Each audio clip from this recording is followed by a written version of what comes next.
The struggle began even before Katrina made landfall. At this exact hour 10 years ago, many along the Gulf Coast started to realize it was too late to try and outrun the massive storm. Katrina struck with a fury that ripped apart the Gulf Coast. Then, hours later, one of the levees has broken. The levees gave way in New Orleans. It was one of our country's darkest moments.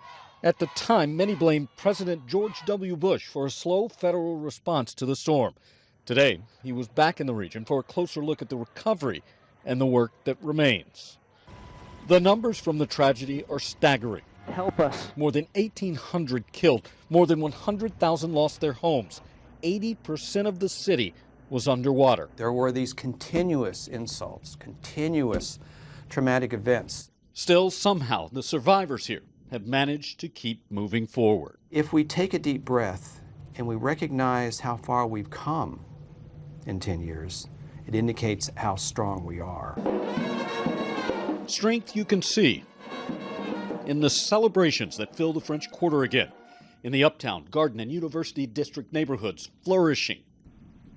But there are other areas, a decade later, that still aren't back.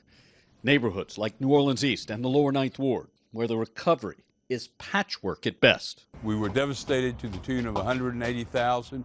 We've come a long way, but there's still a lot to do. And work is still being done, with a renewed focus on the communities that need it the most.